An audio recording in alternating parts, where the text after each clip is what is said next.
बोले श्री रामचंद्र भगवान की, श्री हनुमान जी महाराज की, बागेश्वर बालाजी सरकार की, बांके बिहारी लाल की।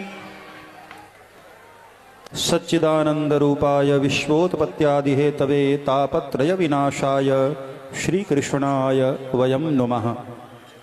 लोकाभिरामं रणरंगधीरं राजीवनेत्रं रघुवंशनाथं कारुण्यरूपं करुणाकरन्तं श्रीरामचन्द्रं शरणं प्रपद्ये। मनोजवं मारुततुल्यवेगं जितेन्द्रियं बुद्धिमतां वरिष्ठं वातात्मजं वानरयूथमुख्यं श्रीरामदूतं शरणं प्रपद्ये। आज जितने भी लोग भारत के अनेकानेक प्रांतों से, शहरों से यहाँ पधारे हुए हैं, आप सभी अत्यंत बड़भाग्यशाली हैं।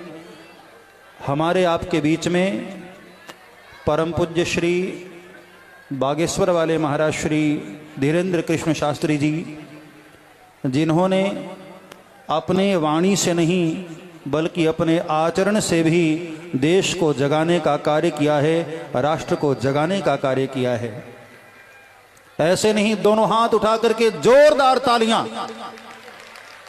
और ये ताली पूरे भारतवर्ष में गूंजनी चाहिए। दोनों हाथ उठा करके जय श्री राम। देखिए, पूज्य महाराज श्री इतनी दूर चल करके आए हैं, फिर भी मुस्कुरा रहे हैं, और वही एनर्जी, वही ताकत और वही संकल्प अभी भी उनके भीतर मौजूद है।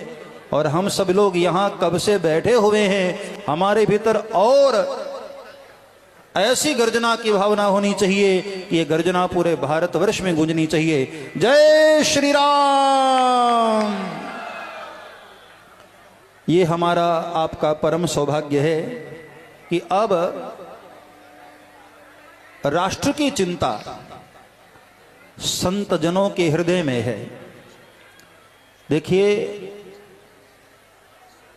जब आम जनमानस चिंता करता है तो उस चिंता का उतना महत्व नहीं होता है, लेकिन जब राष्ट्र और धर्म की चिंता संत लोग करने लग जाएं तो ये निश्चित है कि संकेत है आने वाले भविष्य में हमारे राष्ट्र का उत्कर्ष होने वाला है, हमारी राष्ट्र की उन्नति होने वाली है। क्योंकि राष्ट्र की चिंता अब संत जनों ने की है।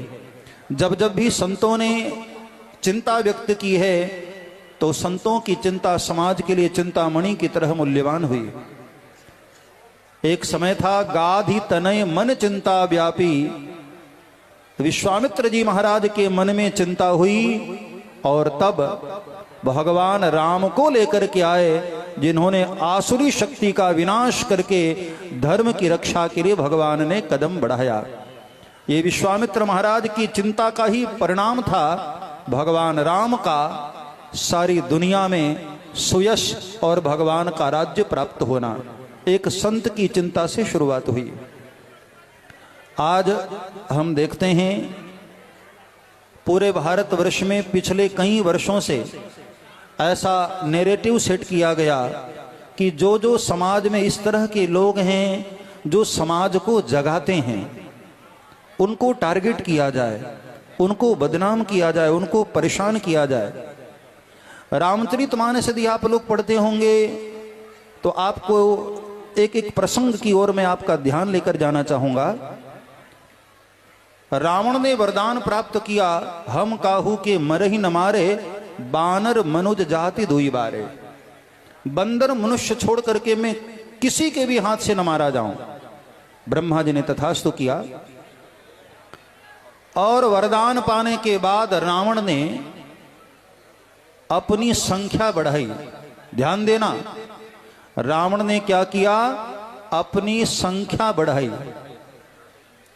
जब भी कोई आतताई, जब भी कोई षड्यंत्रकारी राष्ट्र के ऊपर कुदृष्टि डालते हैं तो वो सबसे पहले अपने संख्या बल को मजबूत करते हैं।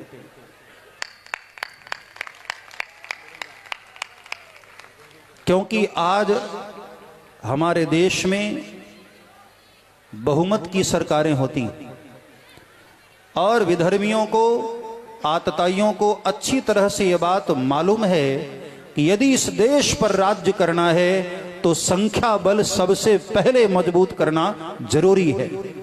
रावण ने भी वरदान पाने के बाद सबसे पहले 1 लाख पूत 1.25 लाख नाती, रावण ने अपनी संख्या बढ़ाई।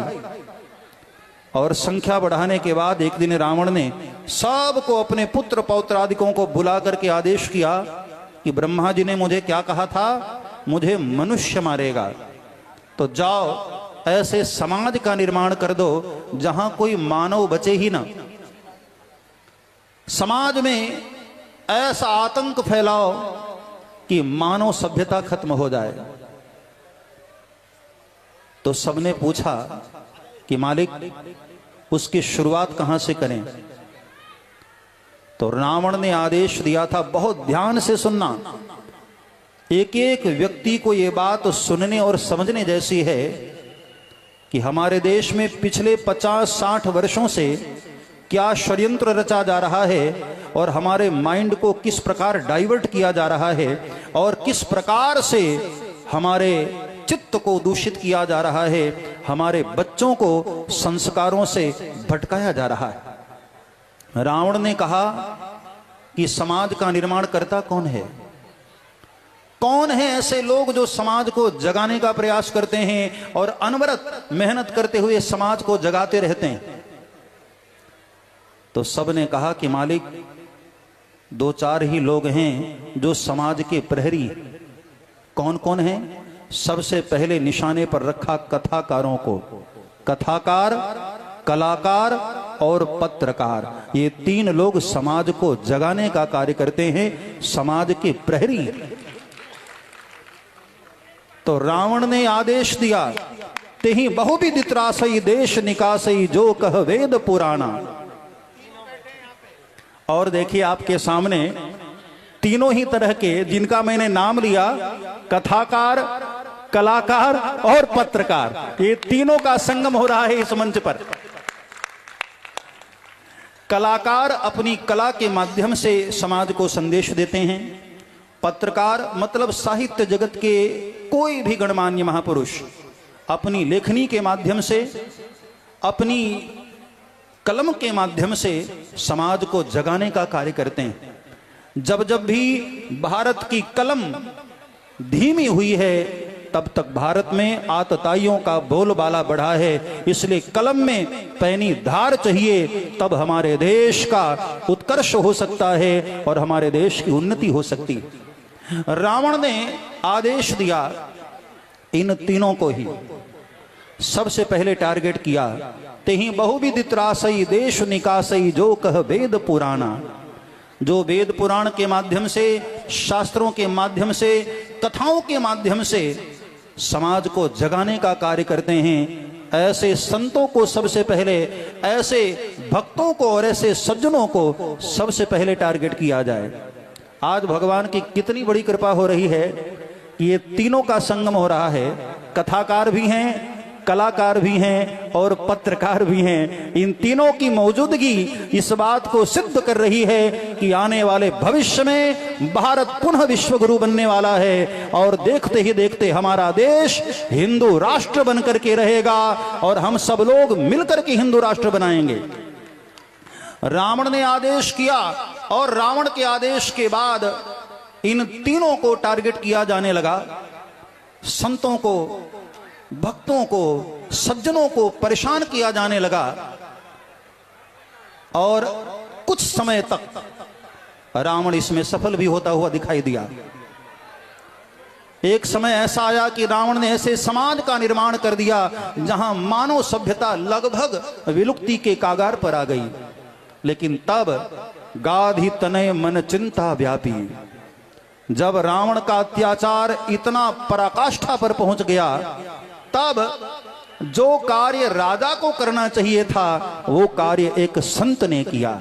यही बात मैं आप लोगों को कहना चाहूंगा कि जिस कार्य को हमारे देश के सत्ताधीशों को करना चाहिए था, लेकिन सत्ताधीशों ने पिछले 70 वर्षों में नहीं किया, अब उस कार्य की जिम्मेदारी बागेश्वर महाराज जैसे संतों ने ले ली है। तो बहुत शीघ्र हमारा संकल्प है कि हिंदू राष्ट्र बन करके रहेगा और हमारा देश विश्व गुरु बन करके रहेगा। पिछले कई वर्षों में आपने देखा होगा, पूज्य श्री देवकीनंदन ठाकुर जी महाराज भी हमारे बीच में बैठे हैं। श्री बागेश्वर वाले महाराज जी जो लगातार तप करके, तपस्या करके, त्याग करके, अपनी वाणी से, अपने प्यार से, अपने दुलार से सबको प्यार देते हुए, सबको प्रेम करते हुए आपको जगाने का प्रयास कर रहे हैं। आप लोगों को इतना तो पता चल ही गया होगा, आप सभी लोग जो भगवान राम को जानते हैं, भगवान राम को प्रेम करते हैं, आप सबको पता था राम राज्य आया उसके पहले 14 वर्ष भगवान राम दीनहीनों के पास चल करके, वनवासियों के पास चल करके, गरीबों के पास जा जा करके भगवान ने सबको जगाया। उसके बाद अयोध्या में विराजित होकर के दुनिया में राम राज्य लेकर के भगवान आए। राम राज्य की शुरुआत हमारे बागेश्वर वाले महाराज जी का बड़ा प्यारा संकल्प है कि जात पात की करो विदाई, छुआछूत की करो विदाई, क्योंकि हम सब हिंदू भाई भाई। ऐसे नहीं, दोनों हाथ उठाकर बोलो, हम सब हिंदू, हम सब हिंदू, हम सब हिंदू। भगवान राम ने राम राज्य की जब शुरुआत की और वन की यात्रा पर निकले तो पता है सबसे पहले भगवान ने गले किसको लगाया? निषाद राज को गले लगाया, केवट को गले लगाया, और भगवान ने केवट को गले लगा करके राम राज्य की ओर पहला कदम बढ़ा दिया था। ये भगवान के राम राज्य की शुरुआत एक दीनहीन को गले लगाने से हुई। वही बात मैं आप लोगों को कहना चाहता हूं कि यदि हमारे देश को जगत गुरु बनाना है, विश्व गुरु बनाना है, हिंदू राष्ट्र बनाना है, और जो कि जरूरी है, एक ईसाई के ऊपर यदि कोई खतरा आए तो ईसाइयों के दुनिया में कई देश हैं। किसी मुसलमान के ऊपर यदि कोई खतरा आ जाए तो मुसलमानों के भी दुनिया में कई देश हैं। लेकिन हिंदू के ऊपर कोई खतरा आ जाए, कोई मुसीबत आ जाए, तो हिंदुओं के लिए धरती पर कोई भी देश नहीं है। इसलिए जरूरी अब वो समय आ गया है कि हमारा देश हिंदू राष्ट्र बने और हम सब ताकतवर होकर के इसको पुनः विश्वगुरु बनाएं। जिस कल्पना और जिस सपने को लेकर के हमारे महापुरुषों ने बलिदान दिया, आजादी की लड़ाई लड़ी, क्या हम लोग उस ओर आगे बढ़ पा रहे हैं?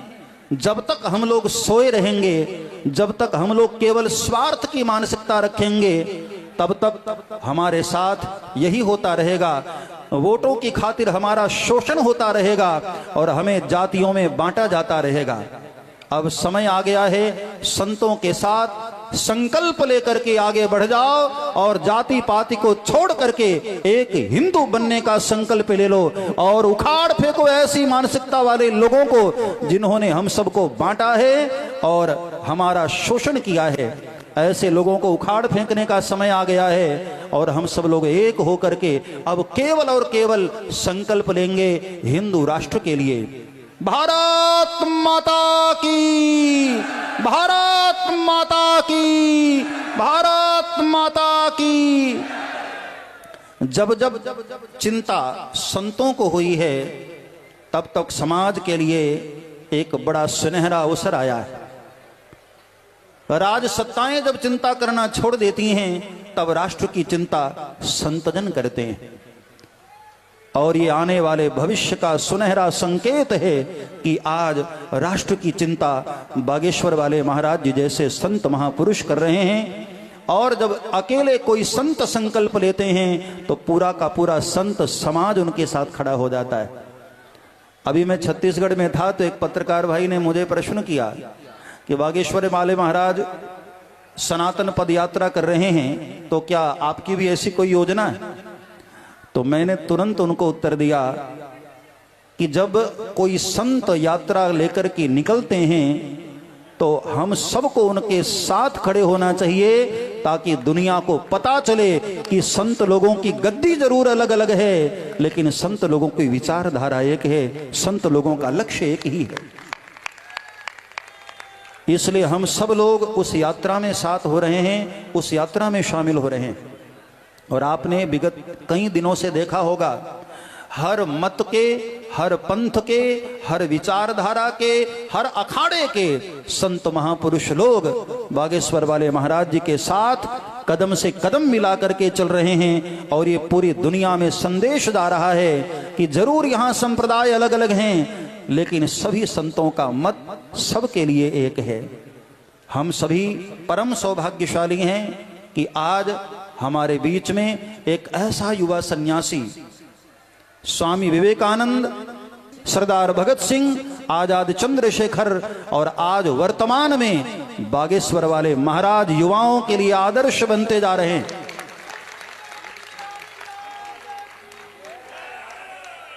केवल कथनी नहीं, केवल समाज को उपदेश नहीं, समाज में अपने कदम से कदम मिलाकर, अपने आचरण से, अपनी वाणी से और अपनी तपस्या के द्वारा ये बताया है समाज को कि हम केवल बोलते ही नहीं हैं, अपनी तपस्या के द्वारा करके भी वो दिखाते हैं। समाज को अब तो जरूर जाग जाना चाहिए।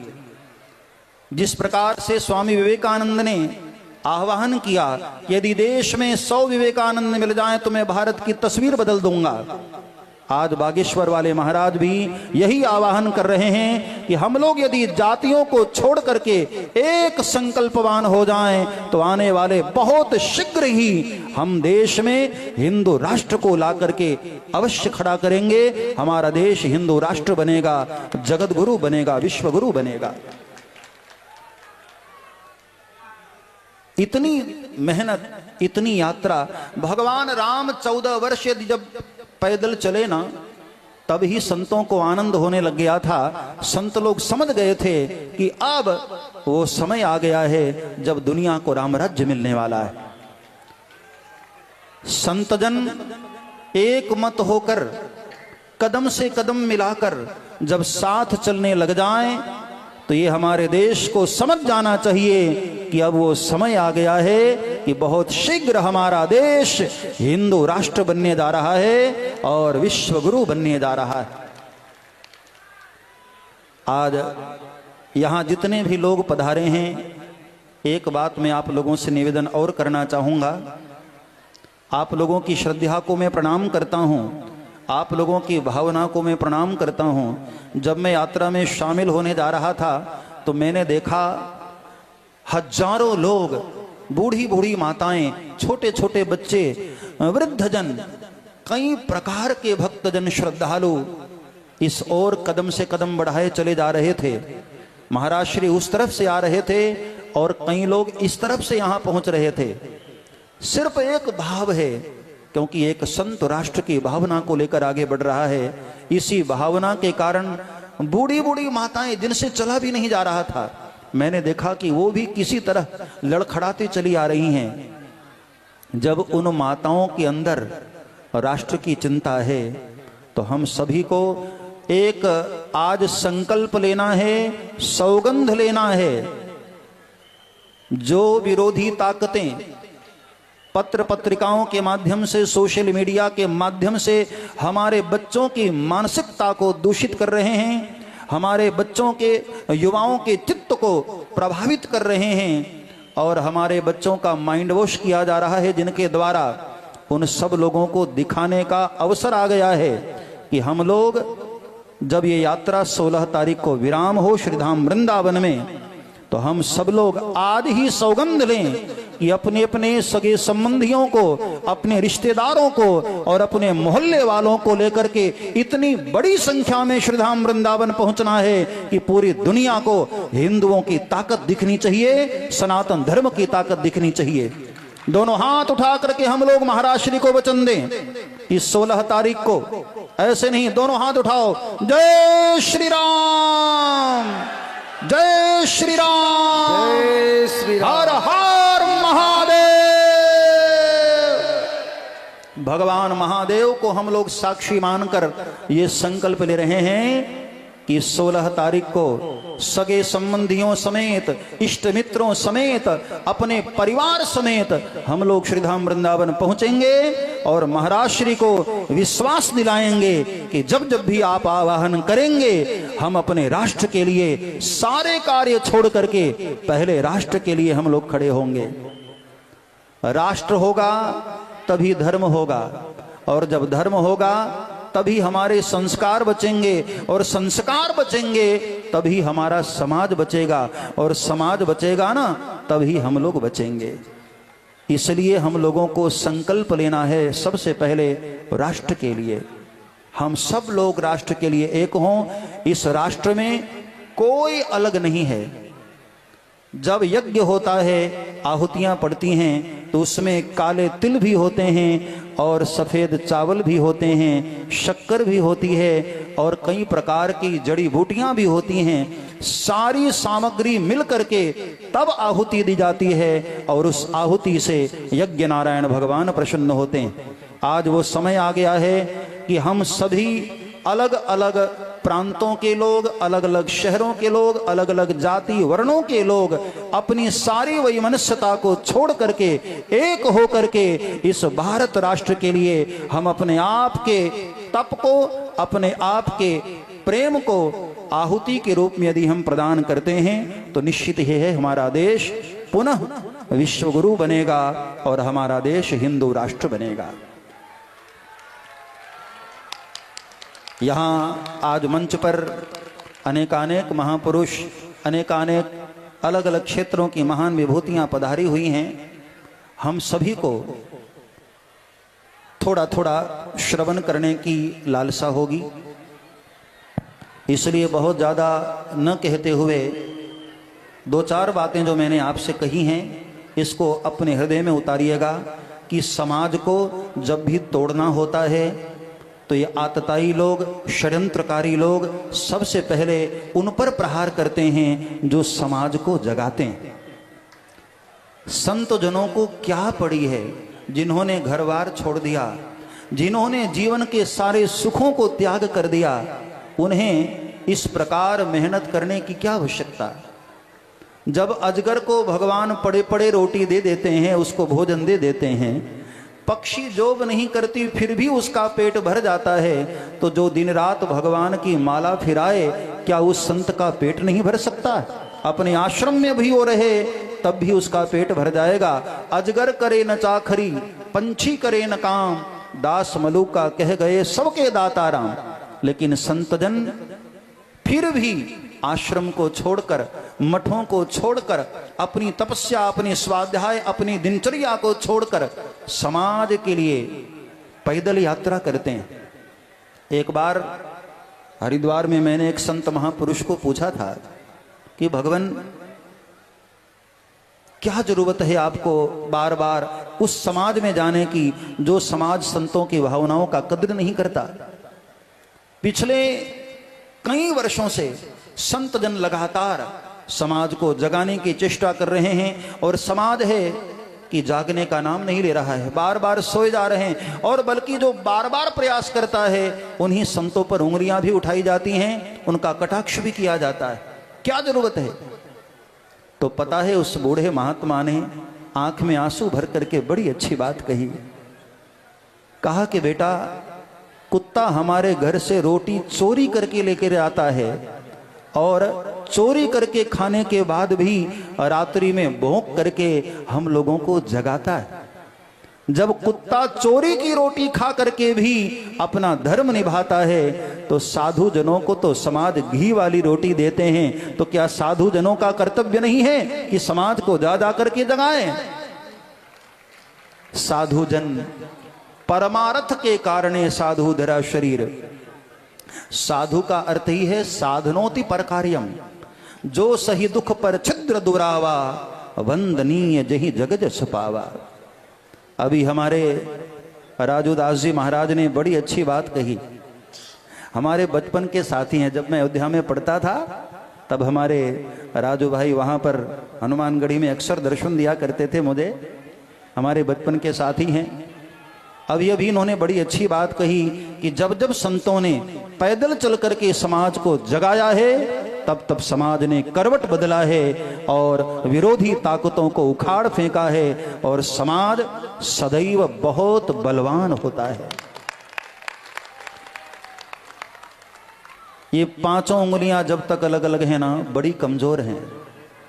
बार बार संत जन आपको यही सचेत कर रहे हैं, यही संकेत कर रहे हैं कि पांचों उंगलियों को एक हो जाना पड़ेगा, तभी हम ताकतवर बनेंगे, तभी हम अपने देश को हिंदू राष्ट्र बना पाएंगे। हिंदू राष्ट्र बने बगैर अब हमारे देश का कल्याण संभव नहीं है। इसलिए हम सब लोगों को जाग करके विचार करके संतों के आवाहन पर हमें अपनी वैमनस्यता को छोड़ करके एक हो जाने का समय आ गया है। मैं आप सबके उज्जवल भविष्य की शुभकामना करते हुए और आप सभी की श्रद्धा को प्रणाम करते हुए मैं अपनी वाणी को विराम की ओर लेकर के जा रहा हूं। एक बार सब मेरे साथ बोलिए, जय श्री राम, जय श्री राम, जय श्री राम, जय श्री राम, जय श्री राम। जय श्री राम।